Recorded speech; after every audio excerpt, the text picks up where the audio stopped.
Ba-ba-da-ba-ba-da-ba-ba. Welcome to the Farzy Show, everybody. My name is Mark Farzetta. This is the Farzy Show, presented by Steven Singer of Steven Singer Jeweler. Hey, here's something we don't get to see often. The NFL nailed it. What? Yeah, Super Bowl opening night. They crushed it. Now, I've only physically been to one of them, but I've watched many of them, and that's the best one I've ever seen. Presentation, Sal Pal making an appearance. Did you see that? I've never seen both quarterbacks occupy the stage the way they did last night with Patrick Mahomes and Jalen Hurts. And then on the other side, they had Brandon Graham was up there. Chris Jones was up there. That was a nice little thing the NFL did. That was pretty entertaining. Good job, NFL. Cutting in is a normal thing where you see the guys do the press conferences and they're answering all sorts of weird questions. I saw Jason Kelce and Travis Kelce both get asked to put a sombrero on. A number of guys got asked to put a sombrero on and do that. That was great. You got reaction from Darius Slay talking about Brandon Ayuk, the gentleman we spoke about yesterday who said this Eagles team, they ain't real. They ain't real. This pass defense ain't anything. Well, Darius Slay kind of took care of that and just said, I'm sorry, what? Yeah, okay. You're home, basically, is the way that conversation went. You're home, and we're at the Super Bowl. That's how that went down. You know what? I don't know. Maybe I don't think I'm alone here, but I think Cooper Manning is pretty damn entertaining. That's who I think. I think he's pretty entertaining. But we'll get into some of the comments from last night. And I noticed myself, like, every time Andy Reid was on stage,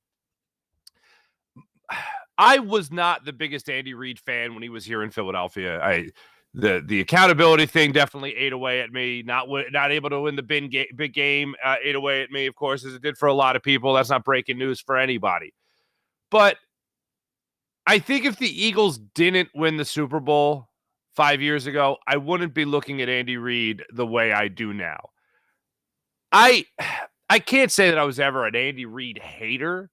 It was more of a realist, I always felt. I was always more of a realist when it came to Andy Reid's time here in Philadelphia, being someone that lived through it, and a lot of you did as well. Most of you did as well. Like the entire era I'm talking about. But when it comes to his time, it all ended in failure. People talk about the great success that he was here. And yes, in terms of sustained success, he was the most successful Eagles head coach. No doubt about that. He's on his way to the Hall of Fame. They were talking about it a lot last night, how he is the only coach to have 100 wins with 2 different teams. It's pretty remarkable. It's pretty incredible. When you think about how every season ultimately ended in a disappointment, it kind of eats away. It kind of is troublesome for a fan base of what could have been if they would have hustled up in the last 5 minutes of that Super Bowl, even though I put those last 5 minutes more so on Donovan than I do the head coach. But all the other years that were there, the power he had in the front office, getting Donovan more help and all that, I look at it and I would look back on it with a lot of angst. I'd look back on it with frustration. But with the Eagles winning, I look at Andy Reid and I go, instead of going, there's Andy, I go, there's Andy. It's my opinion of Andy Reid, I think, has softened with the Eagles winning.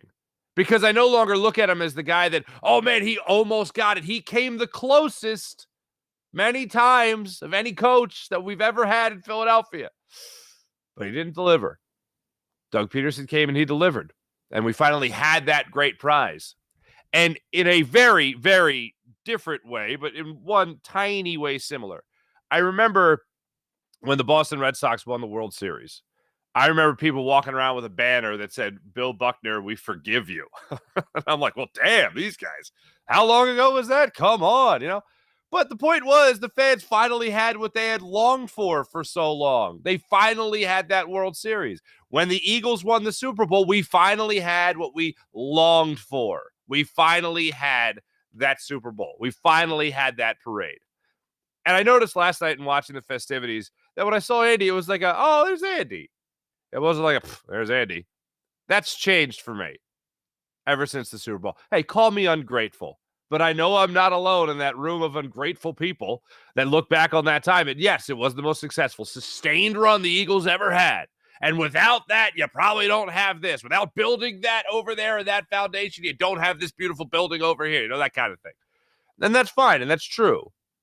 But when it comes to ultimately delivering the prize, the fact that we finally got it makes me look back on the Andy Reid era with not as much frustration or anger. It's still there. for what could have been, what you got close to. But now that we actually have it, and now that you're actually back in it, oh my goodness. It definitely feels a little bit different. I don't think I'm alone in that either. Not to say you didn't enjoy the era any less, or not to say that you like hate Andy Reid or anything like that.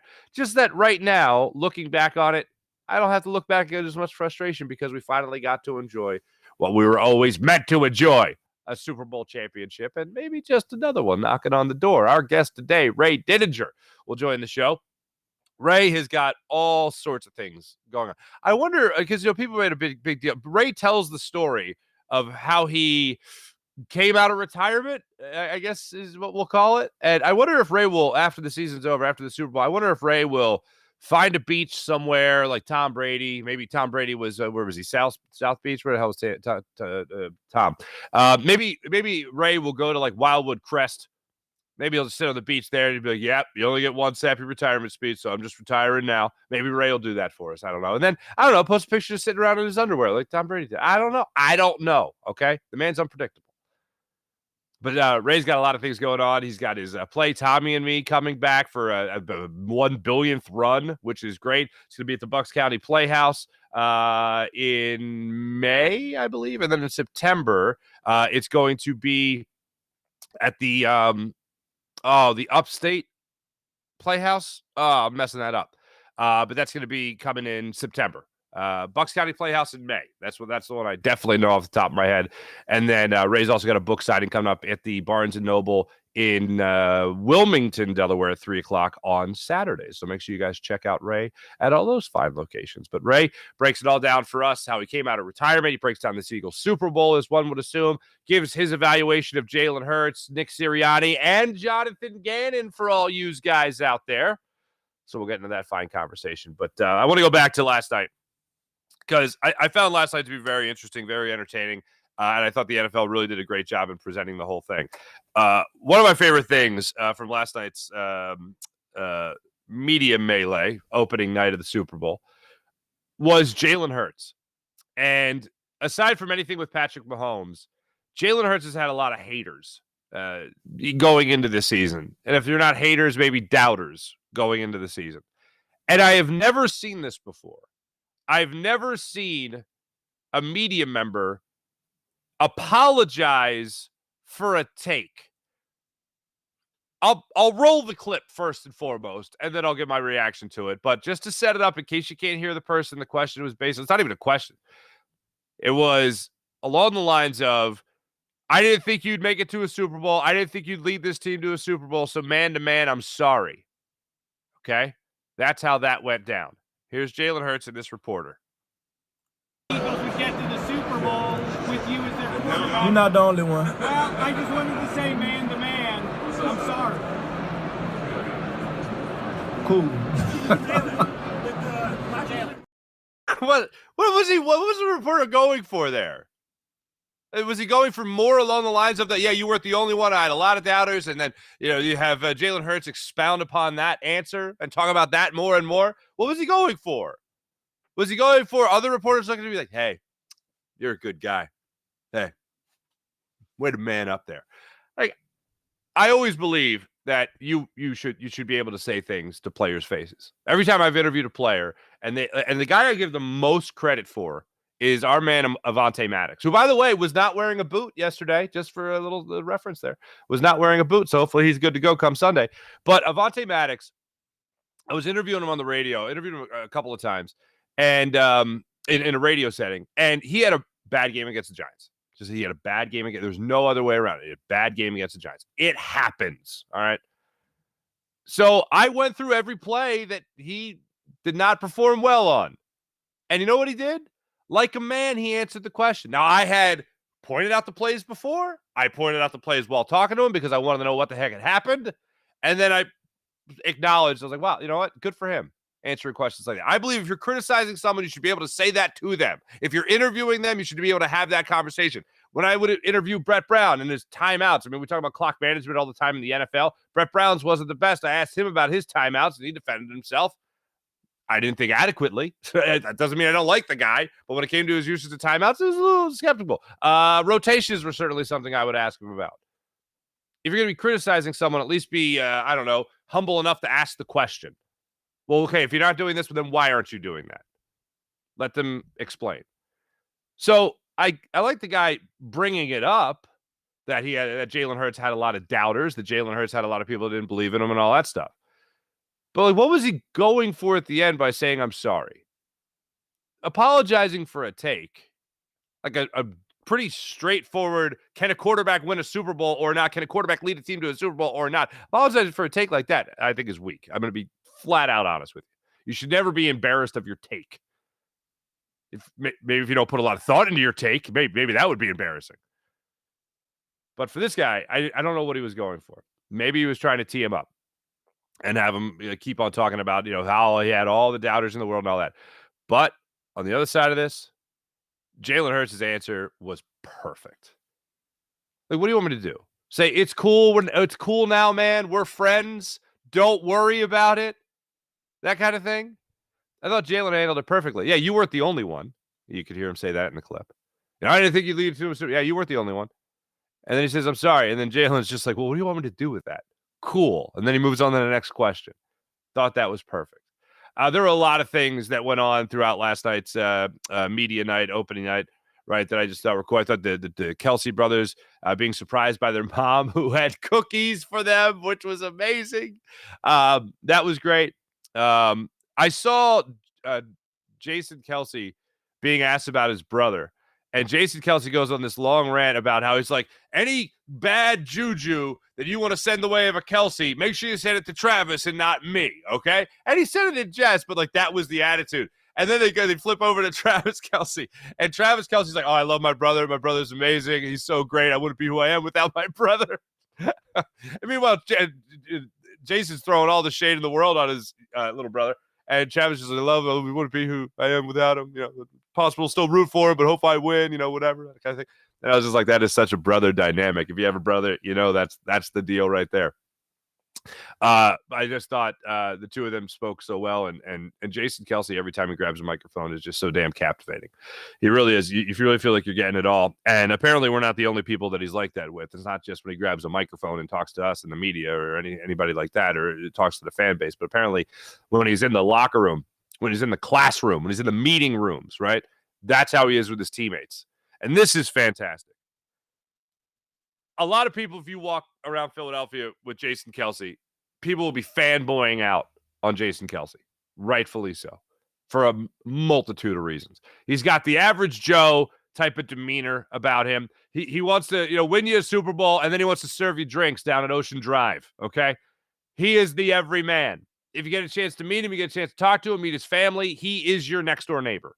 He's the guy that you wouldn't be afraid to knock on the door and be like, hey, do you have that multi-tool that, can I borrow that? I just need to I have a quick project. I just got right. Oh, yeah, sure, no problem. You want a beer? Well, that kind of thing. So watching him last night, it did make me think about him as the teammate more so than I ever have, especially when I saw this clip of Jordan Mailata talking about Jason Kelce, because apparently we're not the only ones that will fanboy over Jason Kelce. Here's Jordan Mailata when he was asked about the impact of a guy like Jason Kelce in the locker room. Here's what Jordan Mailata had to say about his captain. Jason Kelce is the epitome of a leader. Let me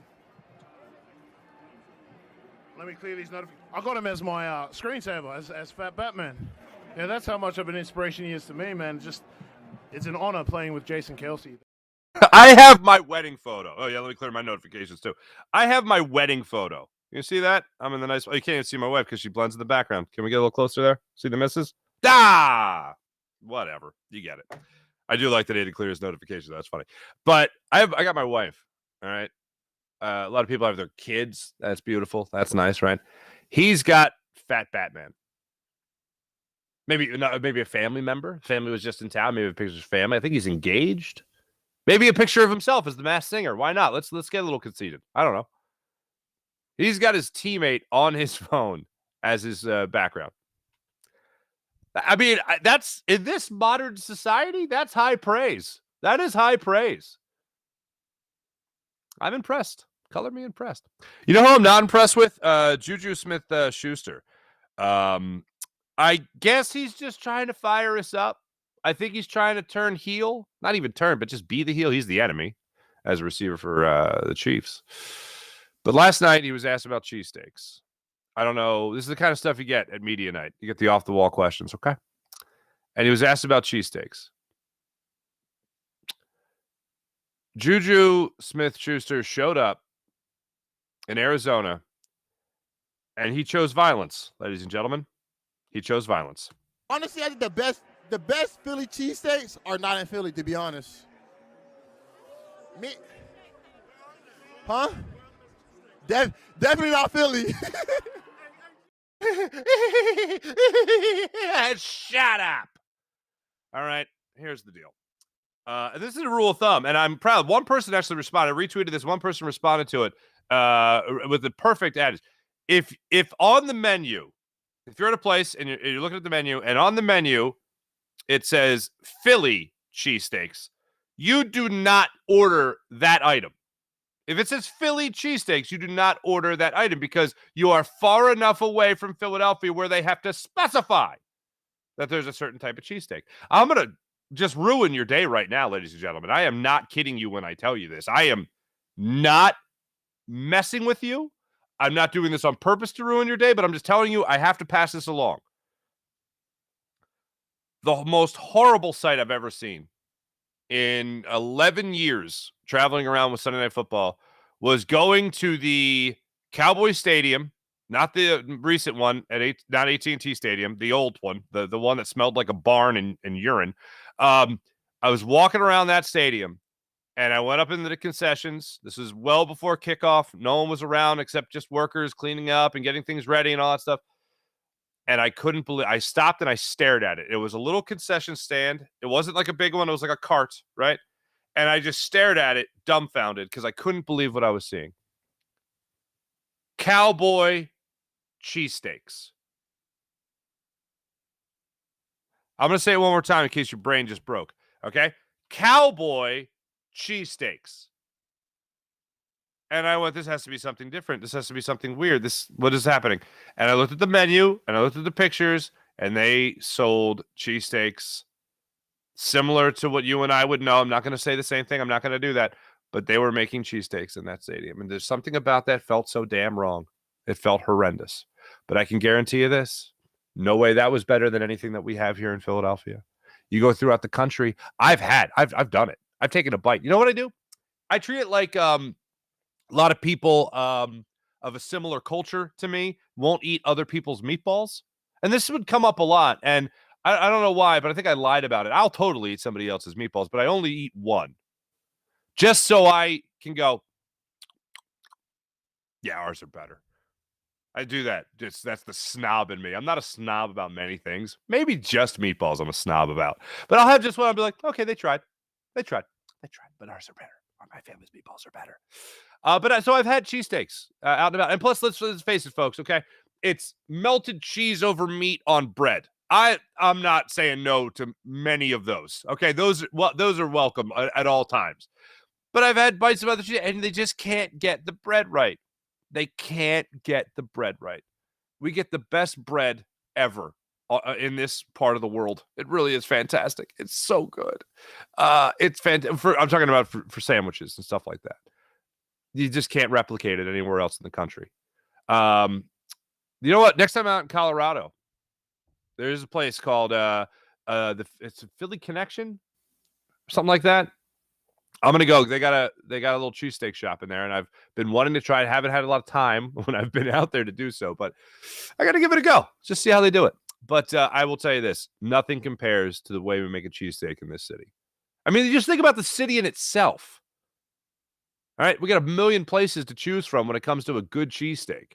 When it comes to a great cheesesteak, that's a different ballpark right there. For me, I don't like the diced steak. I like a nice flat steak. I like a nice not diced steak. That's why I like Tony Luke steak. And I got to have the sharp provolone cheese. Love the sharp provolone cheese. Jim's is good. Fan of Jim's. It is a diced steak. D'Alessandro's phenomenal, but a diced steak. I'm very particular. I like the sharp provolone, and I like the flat steak. I don't like the dice. I'll do the chewing. Thank you very much. But yeah, Juju Smith-Schuster woke up yesterday and chose violence. public enemy number like 7 when it comes to Philadelphia sports. So I'm not that worried about it. I did get an opportunity in perusing some of the stuff yesterday. The name Nick Foles popped out, and I was like, "Oh, this is what's Nicky Six up to here? What's Nick Foles up to?" And I saw this by way of John Clark of NBC Sports Philadelphia that Nick Foles wants to retire as a Philadelphia Eagle when his playing days are done. Nick Foles wants to retire as a Philadelphia Eagle. Now, this might be like, well, of course, that's great, good. And yes, that is great, and it is good. I'm all on board for it. It's awesome. But I think there are players that should do this, and they don't for whatever reason. It's either not that important to them, or they already feel like Nick Foles already has a statue outside of Lincoln Financial Field of him, you know? I don't know how much of a need he feels to actually come back, sign a paper, and retire as an Eagle, one-day contract, whatever. But I think it's awesome. I think it's fantastic. That's exactly the way it should go down. And I know that Nick Foles has not exactly had a great run since that Super Bowl, but we kind of knew who Nick Foles was throughout his entire career.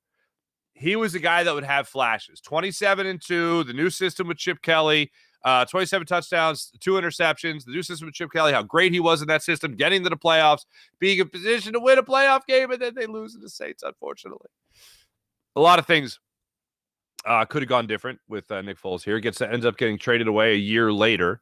Played the following year, got hurt. Chris Baker of the Washington football team, let's just call him that. A lot of people fell in love with Jason Peters after he broke up Chris Baker, after he hit Nick Foles late, knocked him out. Mark Sanchez came close to taking it to the playoffs. Didn't work out, unfortunately. And then Nick Foles gets bounced around. He goes to St. Louis, goes to Los Angeles, goes back to the Chiefs, and then he kind of like steadied himself with Kansas City. And then he comes to Philadelphia and wins a Super Bowl. Gets another opportunity in Jacksonville, doesn't work out. Gardner Minshew, just for whatever reason, flashes of greatness. But those flashes of greatness only happen here in Philadelphia. I mean, Super Bowl or not, you want to, I think, retire in the place that you played your best, and that's Philadelphia. You want to retire in the place that absolutely, without question, means the most to you in your career, and that's Philadelphia. Philadelphia drafted him. He won a Super Bowl here. There's the rest of the history lesson. But when it comes to Nick Foles coming back at all, I don't know if Gardner Minshew is going to be back next year. I don't know who your backup quarterback is next year. Are we past the point where we have to worry about what was once termed, I think it was Mike Missinelli that termed the Folesian Society? Because I would love to see Nick Foles back here in Philadelphia. And if he wants to retire as an Eagle, who says it has to be just that one-day contract? Who says it has to be to sign the 1-year deal or sign the 1-day deal and retire as an Eagle? Who says he can't come back and play? And by play, I mean actually be active on game day or be a third-string quarterback, you know? Because nobody's banging down the door right now for Nick Foles to be their starter. Of course not. No one's really banging down the door for Nick Foles to be their backup. But as a guy to just have back in Philadelphia, some people say he can't do it because, people are going to be screaming for Nick Foles if Jalen Hurts struggle. Jalen Hurts looks pretty damn good. I'm not that worried about Jalen Hurts. And I can understand to a point where people were worried about Carson Wentz because Carson Wentz proved that he wasn't nearly as mentally tough as a guy like Jalen Hurts. I would welcome Nick Foles back, not just on a one-day deal to retire here. I'd welcome him back to be a backup quarterback. Now, when it comes to the fact that he hasn't played well, that's a factor. But for whatever reason, it's worked out in Philadelphia for Nick Foles. It's worked out here. Don't know why. Something in the water, but it's worked out. My point is, with him being back in the news for wanting to retire as an Eagle, who says it has to just be a one-day deal? I'd welcome him back to be a backup here.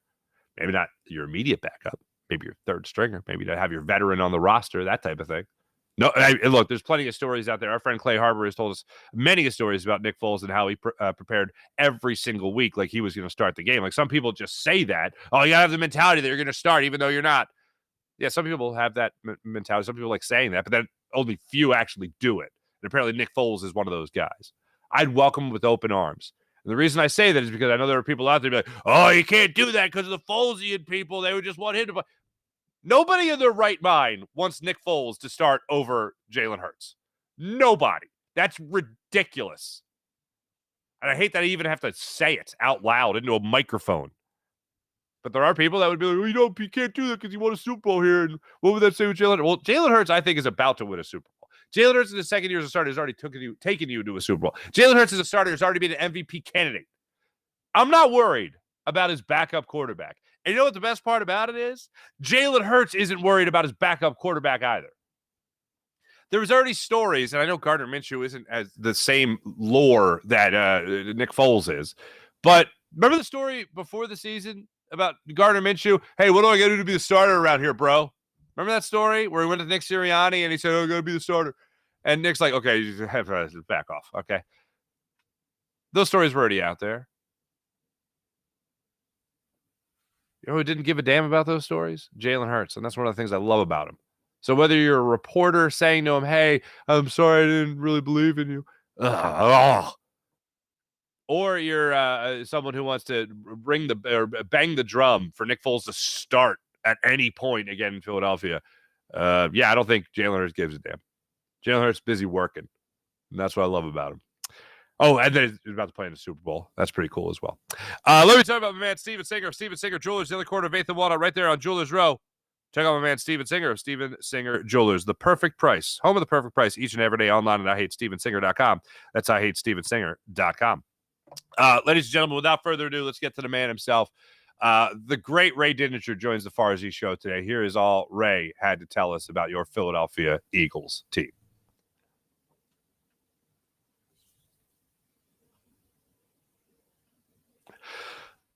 Now the Rothman Orthopedics guest line, quite frankly, the best to ever do it. Hall of Fame sports writer, all-around amazing guy, playwright, analyst on TV, radio, contributor, back with WIP, back with NBC Sports Philadelphia for this amazing Eagles run. The man does it all, the great Ray Didinger. Ray, how are you, my friend?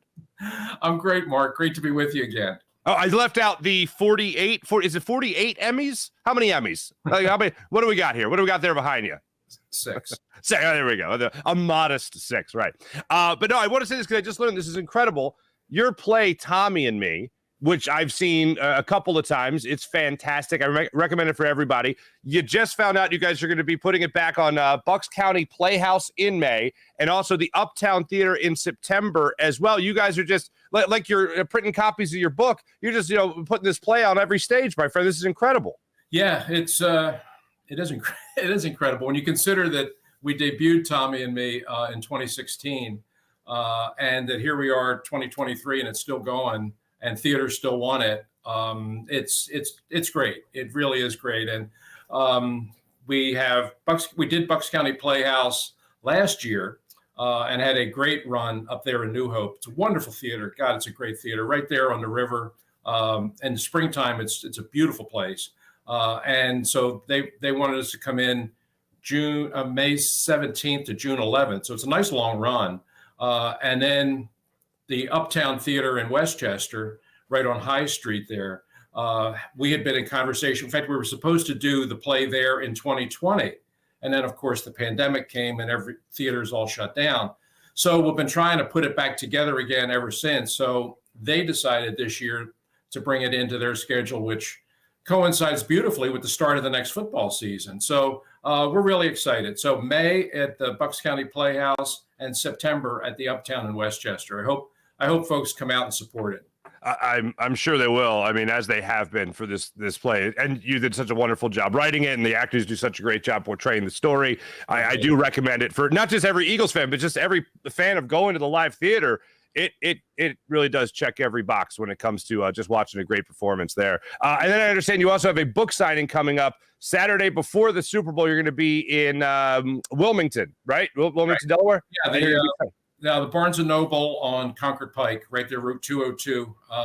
We're going to be there. I'll be there on Saturday, day before the game, 3 to 5, signing copies of Finished Business and the Eagles Encyclopedia, which, by the way, if the Eagles win on Sunday, we'll be doing a whole new edition of Eagles Encyclopedia coming to bookshelves near you next September. So I will once again, Mark, I'll be back on deadline on Monday morning. You can't not have a deadline. Now, I know a lot of people made a big deal. Oh, he's back from retirement. I'm just so glad, as I've joked with you, I'm so glad it's not a full Carson where you just disappeared. Like Johnny Carson was this guy we saw all the time, and then he just went away. You're still very much around. You're going to be printing another copy of Eagles Encyclopedia, as you mentioned, book signings, plays, and then, of course, just bringing your Eagles analysis to our screens and our ears and print as well. So just during the time you stepped away out of the limelight for a while, what jumped out to you about that life, being able to sit back, watch an Eagles game for the first time in a very long time? That was a big part of it. Was actually on Eagles Sunday, just sitting on the couch like everybody else, just watching the game and enjoying it. Now, I had my yellow legal notepad with me the whole time. I took my notes. I logged the game. I charted the plays just like I always did, because at this point, I can't watch a football game and not do that. It's just so, after 53 years, I just can't. So I was doing that, but it was kind of nice that when the game was over, win or lose, I could just kind of hit the remote and go to something else, or just get up and go in the kitchen and have dinner with my wife or something. That was nice. That really was. But as the season rolled along and the wins just kept piling up, it was my wife, actually, Maria, who said, I forget what it was. They were 7-0, 8-0, whatever. And she said, they're going to be calling you. And I said, who? The TV and the radio station. They're going to want you to come back. I said, nah, they've kind of moved on. I don't think so. Like the next day, Michael Barkhead calls and says, hey, listen, we all know they're going to the playoffs. And come January, it's going to be wall-to-wall Eagles. Would you be willing to come back and be part of our postseason coverage? So, I talked it over with my wife. I mean, I didn't want to wind up next to Tom Brady in divorce court. So we talked it over, and she said, look, I saw this coming. It's no big thing. I mean, how often do they go to the Super Bowl? So she signed off on it. And so I told NBC, okay, I'll come back. And then right after that, WIP checked in, and they asked if I would do it. And, these seasons like this don't come along all the time. So the opportunity to get back in and have my say, yeah, I'm enjoying it. Is it true the Bulletin also called you and just wouldn't mind? Just write a couple of stories for the old Bulletin, just please. No, okay. It is wild because I'm sure after the amount of time that you've put into it, which is a very long time, sitting there on the sofa, I saw the special that was run with you and your son Dave. Yeah. What an incredible thing to first off witness the person that is Ray Didinger, and not just the writer / analyst. Just seeing that moment at the Super Bowl 5 years ago, and then being able to see you guys actually kick back and share a game together. That was great fun. We had they make a point of it in the show, and it's true. People think, oh, they just said that, or they just did that for effect. The idea that we had never watched, David and I had never watched an Eagles game together, and he's 49 years old. But it's true. I mean, we never did, because I was always working. I was always either in the press box or in the studio. So we never had that opportunity to, do what fathers and sons do on a typical Sunday. We sit on the couch and watch the Eagles game. So this year, in my new role, when the Eagles opened the season in Detroit, David was coming back. He had been shooting. He shot the whole Thursday night package for Amazon this year. So he worked every Thursday night game. And he also shot Notre Dame on Saturdays. So he had shot the Thursday night game, the first game. Then he shot Notre Dame on Saturday, and then flew into Philly on Monday and came straight here. And we were able to actually watch the Eagles-Lions game together. And it was really a lot of fun. NFL Films was here to film the whole thing. And that was a big part of the Presents piece. And it was really fun. It was really, really good. After the whole thing was done, when I sat back and watched it, I said, I never knew my son was such a great interview. He was, it was really so many people who saw the show said, they said three things. They said, number one, that's a great bulldog you have, the one that was chewing his toy. Number two is, where did WIP get that cake for your going away party? The one that they made in the shape of a giant yellow legal cap. And then the other one was, I had no idea your son was such a great interview. To which I said, neither did I. It was really good, and the guys at NFL Films did, as always, they did a great job with it. You're no, Dave definitely has a personality on him. I have had many great conversations with Dave about some pretty interesting stuff. So yeah, he definitely he's an entertainer. I'll say that as well. I want to go back to this, Ray, because you talked about the Eagles and stacking wins as they had this season. I asked this of a lot of my guests, especially towards the end of the season. When did you realize this season was going to be special? In 2017, we had the amazing field goal by Jake Elliott. It was amazing. Right. And then this year, it was kind of like they just kept stacking wins. Was there a moment, though, that you would look at it this season that would be at all comparable to what Jake Elliott did during the 2017 run? A moment that stuck out that said, wow, this could be the real deal.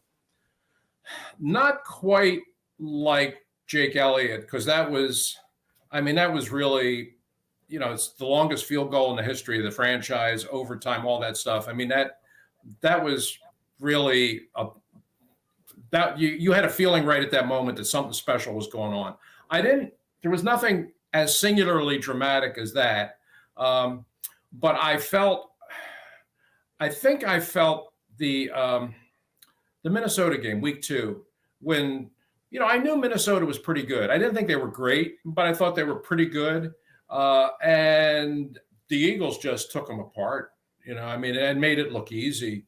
And that's when I said, wow, this team might be really good. I mean, Hurts came out, primetime game, a lot of, home opener, a lot riding on it. And he came out and against a quality team, a playoff team. I mean, he just was in total command. And I thought, going into the season, my prediction was I thought they'd win 11 and win the East. But that night, after watching the way they handled the Vikings, I started thinking, they might be better than that, But I thought all along they'd be a playoff team. I mean, I really did. I thought, in year 2, I expected Sirianni to be better. In year 2 as a starter, I expected Hurts to be better. I thought Howie Roseman did a great job bringing in guys in the offseason. I thought he had some really good signings. I liked their draft. I mean, I thought the roster was much better than it was than the team in Tampa that lost in Tampa. But it was after the Minnesota game, I thought, this team, they really have a chance, because I didn't think there was a super team in the NFC. I kind of thought the NFC, you had some good teams, but I didn't see like some super powerful team that was going to dominate. I thought it was going to be a year when just, a good team could win it. Didn't have to be a great team, but a good team. And I began to think in week 2 that the Eagles might just be that team. I think for me, it was around that same time when you saw how good the defense could play. And when they did what they did to Justin Jefferson and Kirk Cousins in that game, it definitely shows you that defense was also going to be special. As far as the quarterback goes, Jalen Hurts, the last time we spoke, talking about, is he the guy? Is he going to be the franchise guy going forward? Will the Eagles be trading or trying to acquire a different quarterback? And then he has this incredible season that nobody saw coming. MVP caliber play, maybe second runner-up to the guy that's actually going to be the MVP and the guy is facing in the Super Bowl, and Patrick Mahomes. But when you think about leaps forward in a career from one year to another, I mean, this has to be comparable to the best, if not the best, in the time you've been covering the Eagles. Yeah, probably so. It was a pretty dramatic leap. But I think that you and I may have even had this conversation, because you're right. I mean, the whole offseason, the whole conversation was, is he the guy? Should we go with him? There was a large number of people that wanted to make a big trade, take all the draft picks, trade them for Russell Wilson, or trade them for Deshaun Watson, or pursue Aaron Rodgers. I mean, there was a lot of that talk out there. And I was pretty consistent in saying, no, I wouldn't do that. Because I thought Hurts last year showed me a lot.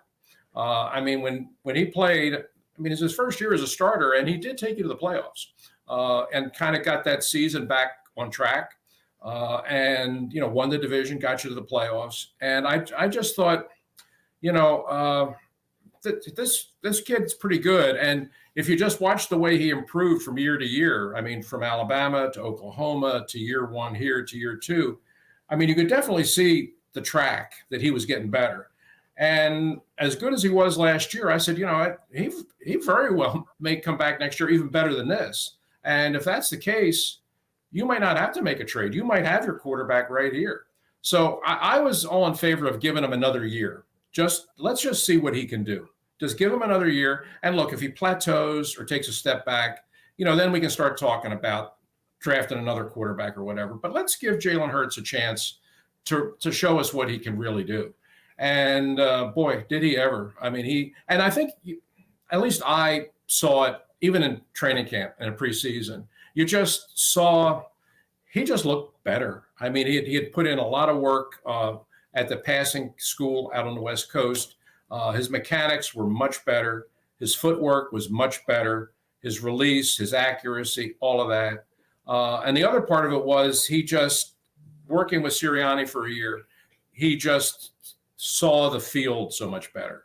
I mean, there were days at training camp where the ball never hit the ground. I mean, everything was just on the money and on time. And that's when you saw, or at least I felt, this kid is making real progress. And he's going to be better this year than he was last year. Now, was I thinking he could be an MVP? No. But I certainly saw a guy this summer that was much improved over last year, and clearly the guy that was going to lead this team. He didn't obviously start out well here in Philadelphia in terms of the draft pick, and nobody wanted a quarterback in the second round. They wanted someone to help out Carson Wentz, who was just signed to that huge deal, right? And we know how that worked out. But Nick Sirianni didn't start out well here as well. We pay maybe sometimes a little too much attention to press conferences. He didn't get introduced in the most confident light here in Philly. And now, not only did he go to the Super Bowl or go to the playoffs his first season as a rookie head coach, he's now in the Super Bowl. You mentioned earlier that Nick Sirianni was a guy you thought would improve in his second year. How much do you think Nick Sirianni has improved in his second year as a head coach? Considerably. But, I mean, we began to see it even midseason last year when they were 2-5, and it really looked like the whole thing might fall apart. I mean, they looked that bad in a couple of those games. But Sirianni showed me something when he reversed course and said, you know what, this isn't working. We got to try something else. It's a very hard thing for coaches to admit that this isn't right. What my whole plan here, no, this isn't right. We got to do something different. Boy, coaches, even older veteran coaches, are reluctant to acknowledge that. For a young coach, a rookie head coach in a tough town like this, to at 2-5, just all of a sudden take a step back and say, "Wow, no, we got to try something different here," and then just do the most obvious thing, which is coaches are so reluctant to do this, but when you're in crisis mode, the simplest thing to do is say, "Wait a minute, what are my strengths? What's the best part of my team?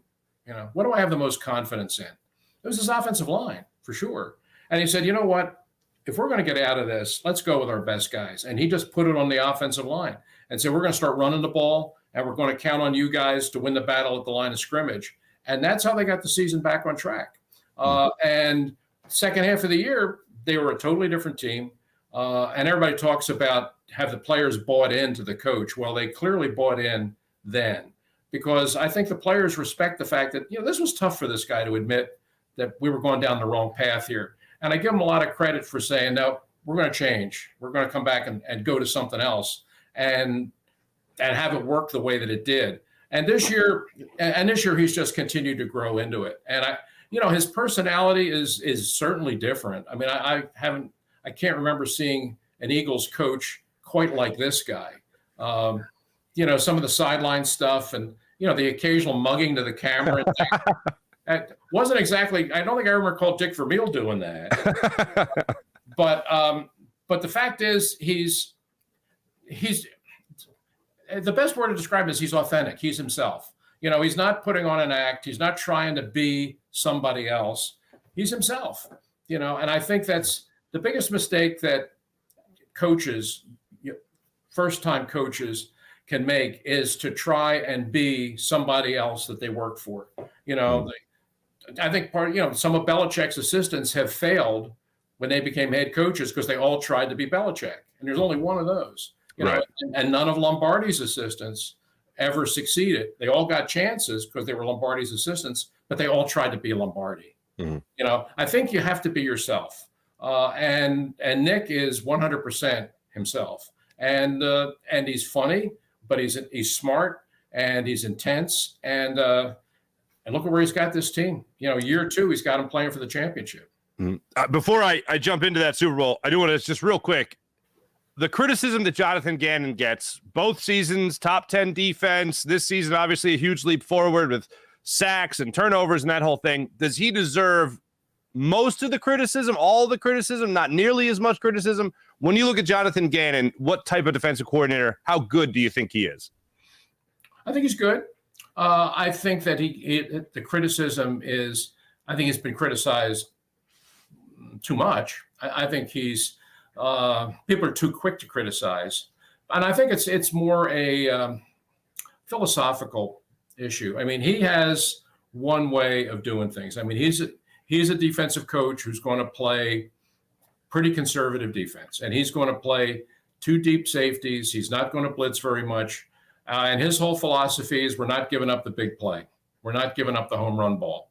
You know, people can nickel and dime a little bit, but we're going to make them work their way up the field and trust that somewhere along the line we're going to come up with a stop or a play. That's his philosophy. It's a little conservative, but it's certainly successful. The numbers would bear that out. The problem is that you have a Philadelphia fan base that has a high degree of bloodlust. You know, and you can trace it back to Buddy Ryan. You know, I mean, Buddy Ryan and Jonathan Gannon are on polar opposites in terms of their defensive philosophy. And they were both successful at it. And a lot of the fans here just loved the Buddy Ryan, let's go rip their head off style of defense. You're blitzing on every play, everybody's coming. And it certainly worked to a point, you know, but Buddy never won a playoff game here. With Jonathan Gannon, they're playing in the Super Bowl. Mm-hmm. So I think it's, you know, Stan Hochman used to have an expression, different horses for different courses. And I think that, I think Buddy was right for that time and for that group of players. And certainly Seth Joyner reflects that. Every time he opens his mouth, he reflects that. But now, yes, you know, we're years later. It's a different era of pro football. And you have a defensive coordinator here who coaches a different way. But if you just look at the numbers, hard to argue against it. I mean, number one against the pass, 70 sacks. They've now added 8 more in the postseason. I mean, they're really good. And I think that, you know, there's some times that you get in games where the other team, you know, they dink and they dunk and they move the ball up the field and the quarterback's standing there and he's got a lot of time and fans just get frustrated. But the overall philosophy, I kind of get it. And I think this year with the better personnel that he has, you know, he's got a defensive line now that they can win all those battles there. And so you don't have to blitz a lot to get good pressure when you have defensive line as good as this one.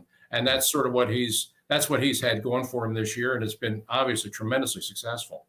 I've had some conversations with people out in the street. I've had some conversations with people in our chat here on the show, and we're all pretty confident in the Eagles going up against the Chiefs. I don't think anyone has it as a blowout. I don't think anyone has the Eagles running up the score or anything like that, but a lot of people are confident, and they're almost like sheepishly confident. If I know that's an oxymoron, but it's like, you know, you're facing Mahomes, you know, you're facing a lot of experience with that Chiefs team.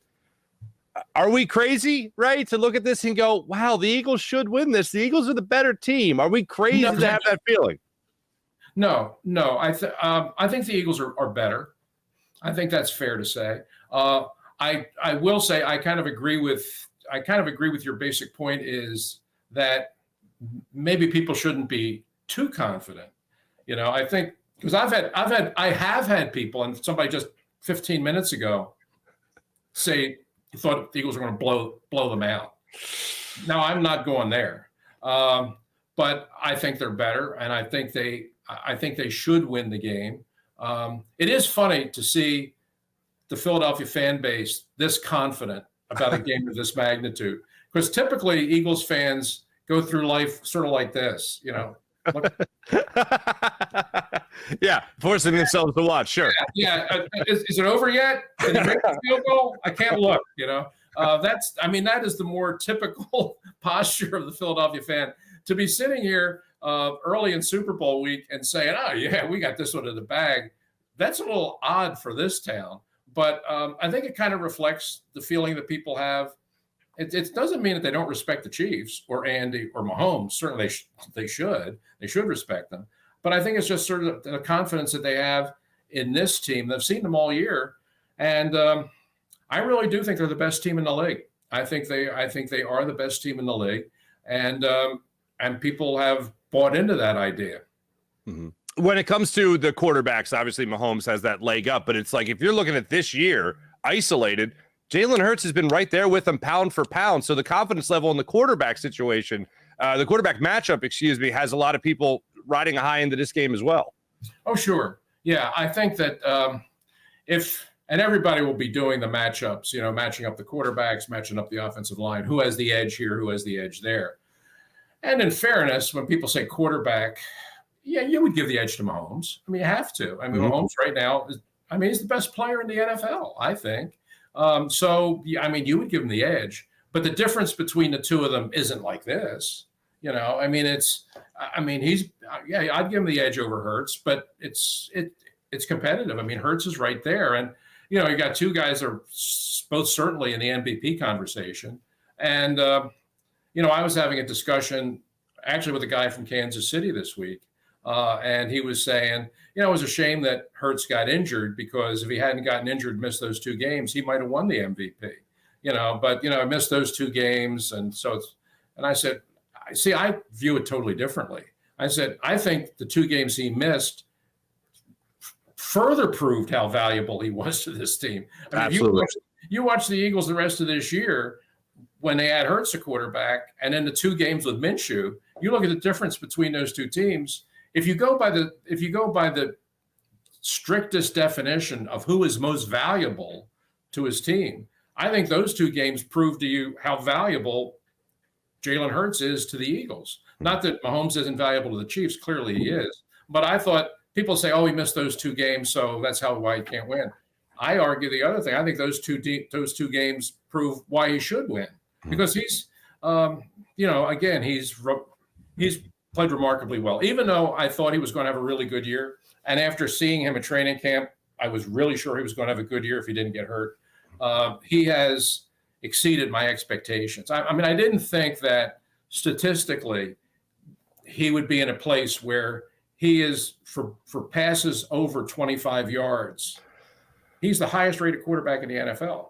And at the beginning of this year, all anybody said was, I don't know if he has enough arm. I don't know if he can throw the long ball. Mm-hmm. Fact of the matter is, statistically, he threw the long ball better than any quarterback in the league this year.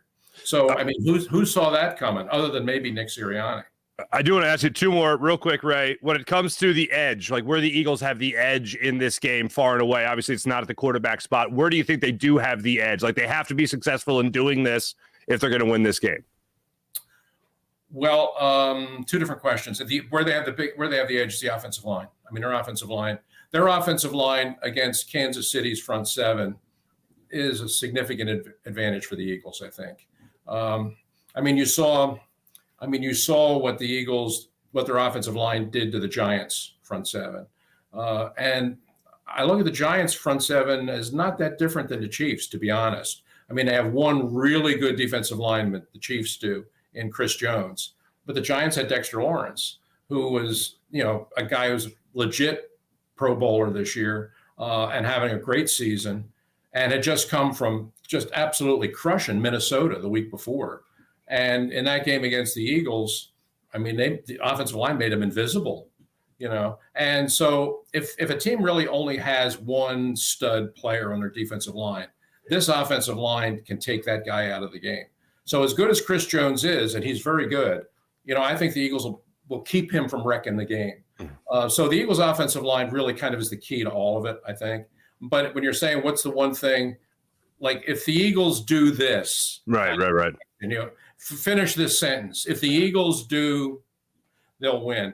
Don't turn the ball over. The regular season, they were 7-0 in games when they didn't turn it over. Postseason, the 2-0, not turning it over.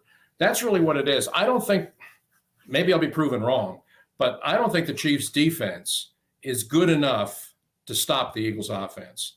But the Eagles could stop themselves by throwing interceptions or fumbling or whatever. They could do that. But if they just don't do that, if they don't turn the ball over, yeah, I think they'll move the ball. I think they'll score. I think they win. All right. I like it. I know you're expecting the win. How specific? At the time we tape this, it's Monday afternoon. How specific can we get right now with a prediction from the great Ray Didinger? This game could go a couple different ways. I mean, you look at these are two of the highest scoring teams in the league, and the over-under sort of reflects that. It's pretty high. I would probably pick a fairly high score. I would probably say like 31-24. But if the Eagles take an approach, which wouldn't be the worst thing, to come out and just play time of possession game and just long drives with the idea being that we're just going to keep that offense off the field. We're going to keep Mahomes and Kelce off the field, and they could do that. It's kind of the way the Giants won their Super Bowl over the Patriots when the Patriots were the highest scoring team of all time, Brady, Randy Moss, all that stuff. The Giants just controlled the clock. I mean, the Giants' first possession in that game, they had the ball for 10 minutes. And that was their philosophy. We're just going to win time of possession and keep those guys off the field. If the Eagles do that, I think it's a pretty smart strategy, and that would bring the score down. Like that Patriot Giants game, neither team scored 20. So it could be like that if it becomes a time of possession game. But there's so many playmakers here that I kind of think it won't be that. And they're just going to hit some big plays just because those guys are good enough. So I'm going to say 31-24. But I do see the Eagles winning. Love it. I'm right in the same ballpark as you, my friend. Ray, thank you for being so generous with your time, not just with me now, but obviously with the great people at WIP, with the great people at NBC Sports Philly, and also going to Barnes & Noble this Saturday. You're going to be there at 3 o'clock in Wilmington, signing copies of your book, as well as Tommy and me coming back to the stage in May at the Bucks County Playhouse, and then in September at the Uptown Theater as well. Make sure you guys check out Bucks County Playhouse and Uptown Theater to get your tickets. Tickets available right now, Ray? They are indeed. Look at that. Sold out before we know it. Sold out before we know it. I know it. Ray, thanks so much. Great catching up with you. I hope you get to enjoy the game as well. Always appreciate you. Thank you so much. Always great to be with you, Mark. Thanks a million. The great Ray Didinger joining us on the Rothman Orthopedics guest line. I mean, there's just he's the best. He is the champion of Eagles analysis without question, and just like the best guy you'll ever meet. Love Ray Didinger. I'm going to jump right into the chat check today, ladies and gentlemen. See how you guys are doing today. Sean Gillespie, what's going on? Kevin, what's popping? Mike Fuji, and by the way, just for Ray's score, I'm trending more in that direction. I think the Eagles break 30. I'm starting to go that direction a little bit. Mike Fuji, what's going on? Thanks for having me on last night with you and the boys. That was a good time. Does McNabb or Reed deserve blame? That's a great question, Random Anton, and I know that's something that's going to be debated for all of time as to why they didn't win. I mean, when you actually look at being on the highest stage, I blame McNabb in the Super Bowl more than I blame Reed in that Super Bowl. But for his power over player personnel, I blame Reed a lot more because Donovan, here's the thing, like before the Donovan and T.O. was kind of the split. It was like 2005 when they literally split when T.O. got sent home and all that stuff happened. That was literally the split. But that was like also the dividing point of Donovan. The love and hate relationship people had with Donovan, because Donovan was like on this great trajectory. He was leading the team to the playoffs. He looked like he was going to be this great quarterback in terms of a guy. And like, he's a borderline Hall of Famer. You go by the numbers of his era. And for like 10 years, he was a top 5, top 7 quarterback in the NFL. But when it came to not surrounding him with enough talent, that's where I look at Reed. That's where I look at the front office in general that did Donovan dirty during those, I would say, like the first 5-6 years of Donovan's career here in Philly before he got T.O. So really, I guess it would be 99, about 4 years. And then after that, it was like, I felt like Donovan, the whole T.O. situation really explained that Donovan wanted to not only win, but he needed to be the guy to win. He couldn't have like a bigger star on the team. It's kind of what I learned about him. But one thing's for damn sure, that defense was always stacked. That defense was always great. If you go by points, even the TO year, the defense always outranked the offense. Jim Johnson's defense always outranked in terms of points allowed or points forced per game. They always outranked. They were always better than the Eagles' offense. Fun little tidbit. Tom Brady pick looks like the machinist. It's a creepy picture. It's a creepy picture. I don't need to show it. You guys have probably seen it. No, thank you. True Savage, good morning. Random Anton, Sean, April. If you haven't already listened to the newest episode of the Kelce Brothers podcast, they interview the parents. It's hilarious. I actually listened to their podcast more than I ever have when I was driving around with the move and everything. And I was like, let me try to get a full episode in, because usually I just catch up with them and the guest. You can call me biased, but I think Jason is 1,000 times better than Travis. 1,000 times better. Random Anton never doubted Jalen, but I was in the let's give him another year. That's where I was as well. Meet in the middle, a lot of doubters. I can understand that. Juju was the only good. Oh, Juju was only good next to Antonio Brown. Fair point. Playing opposite side of him in Pittsburgh. Yeah. Sean Gillespie, Philly cheesesteaks down south 30 years ago made me almost go Hulk crazy. Clay, what's going on, Clay? You good luck charm and not watching the team. You. Random. I'm also not a Cheese Whiz guy. I do not enjoy the Cheese Whiz. Provolone, sharp provolone. That's where I'm going. PJ with the ketchup. Here's my rule on ketchup and cheesesteaks. The cheesesteak has to be a day old. Like, I have to have had a cheesesteak and a half the previous day and then put the rest in the fridge. No mustard. Yeah, I agree with that. I'm here for that. Cheese. SB Ricky. What's up, SB Ricky? What's going on? Morning, Farzy. Oh, cheesesteaks in Greenville. Okay. Wicked One. What's up, Wicked One? Morning, Farzy. Go Birds. I truly believe we can win this game. Ray made so many good points. I figure we would be too much for the Chiefs defense. All we have to do is just hold the Chiefs offense. I agree. And you got the defense just for that. April, Jason is definitely better than Travis on the podcast. No question. Okay, good. It's not just me. Thanks, everybody, in the chat. You guys are great as per usual. Sixers back at it tomorrow night. 7:30 tip-off in Boston. They'll be back in action. NBA trade deadline will be tomorrow. I'm going to try to get us a guest that could do both. Get a guest that could do both. Talk a little NBA trade deadline. Excuse me, it's Thursday. Talk a little NBA trade deadline. And then also talk Super Bowl, which would be nice, wouldn't it? Thanks for watching. Thanks for listening. This is the Farzy Show presented by Steven Singer of Steven Singer Jewelers. Have a great rest of your day, everybody. Take it easy.